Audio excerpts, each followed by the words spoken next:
Bonjour à tous. Dans cette vidéo, nous allons parler des énergies de l'année 2026, de l'année universelle, une qui arrive pour 2026, et on va faire un petit retour sur l'énergie de l'année 2025. Donc pour calculer votre référentiel de naissance, vous utilisez ce qu'on appelle l'année universelle. L'année universelle, c'est une énergie globale qui correspond à une année donnée. Par exemple, en 2025, on était en année universelle 9. Le calcul est le suivant. 2 plus 2 plus 5, on obtient 9.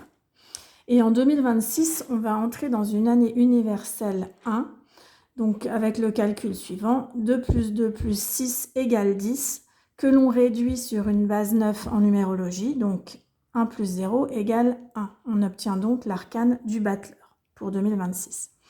Alors on va parler un peu de la symbolique de ces cartes, de ces années universelles, et voir comment elles peuvent jouer, elles ont pu jouer cette année et comment elles vont pouvoir se matérialiser en 2026.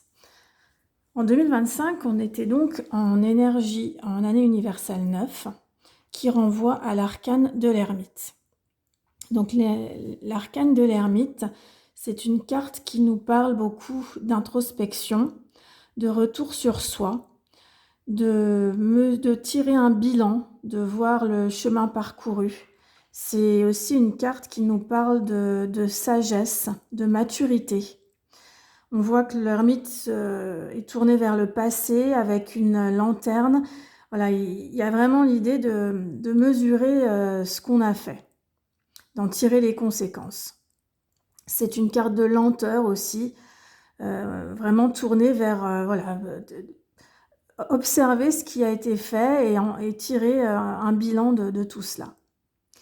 Pour passer en année 2026, donc en année universelle 1, on va avoir la roue de fortune en arrière-plan en année 2026, car pour obtenir notre battleur, donc dans notre calcul, on est passé par 10. 2 plus 2 plus 6. Pour 2026, on obtient tout d'abord 10, donc roue de fortune, que l'on réduit ensuite à 1. Donc ce 10 se manifeste par la roue de fortune dans le tarot, arcane numéro 10. Alors de quoi nous parle la roue de fortune ? La roue de fortune est un arcane de transition. C'est un arcane qui nous parle d'un changement de cycle. On est vraiment, on passe à autre chose, mais c'est également la suite de l'ermite, la suite du 9. Donc on a vraiment l'intégration de l'étape de l'ermite. Le battleur ne démarre pas de zéro. Il a intégré déjà un cycle entier avec la sagesse de l'ermite. Donc la roue de fortune nous indique que c'est un nouveau cycle qui va débuter, un nouveau cycle qui repose sur ce qui a été fait précédemment. C'est également un arcane qui nous demande de passer à l'action, la passivité qui a pu exister dans l'ermite, cette forme de passivité pour être en introspection quelque part, hein, cette passivité nécessaire pour un travail plus d'observation intérieure. Cette passivité est terminée. Avec la roue de fortune, on doit passer à l'action. Et c'est ce qui est confirmé par l'arcane du battleur, qui est un arcane très actif. Il est temps de passer à l'action, mais aussi de prendre la manivelle et de décider de ce qu'on veut. Il n'est pas question de se laisser balloter par une forme de destin ou autre. Il est vraiment temps de choisir une direction et de faire ce qu'il faut, de prendre la barre pour y arriver.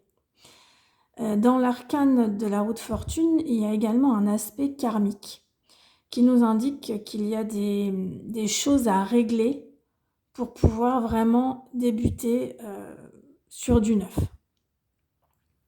C'est le moment de régler certains schémas, certaines répétitions qui viennent du passé. Cette roue de fortune nous mène donc au Battler, où j'ai plus envie de dire est en arrière-plan durant cette année de l'arcane du Battler, puisque ce sera vraiment l'énergie 1 qui sera à l'honneur hein, cette année, l'arcane du Battler pour 2026. Et là, on est vraiment sur un arcane qui nous parle de commencement, de nouveau départ, d'action. C'est un arcane qui nous parle aussi de jeunesse. Il y a donc vraiment quelque chose de nouveau qui arrive, qui émerge. On voit que sur cette carte, il y a beaucoup d'outils, comme si beaucoup d'outils allaient arriver et qu'il allait falloir apprendre à s'en servir avec sagesse, comme nous l'indique l'ermite. Il y a une forme un peu aussi d'immaturité dans le Battler. On n'est pas... c'est le départ. On n'est pas encore totalement armé pour faire face à ce qui arrive, mais on apprend et on fait au mieux et voilà, on accepte de jouer le jeu. Le jeu, c'est un aspect important aussi de l'arcane du Battler et qui donne un côté très positif à cette carte qu'il faut pas oublier, qu'il faut bien garder en tête. Il y a l'idée de considérer les choses comme un jeu, comme une opportunité et de garder un esprit d'adaptation, toujours essayer de s'adapter aux nouvelles situations qui se présentent. Les choses ne sont pas figées dans le Battler. Les choses sont en mouvement. Voilà, des nouvelles choses peuvent apparaître, des nouvelles opportunités, des nouveaux outils, des nouvelles idées. Et avec le Battler, il y a vraiment l'idée de garder cette âme d'enfant et d'essayer de voir le côté positif dans ce qui arrive.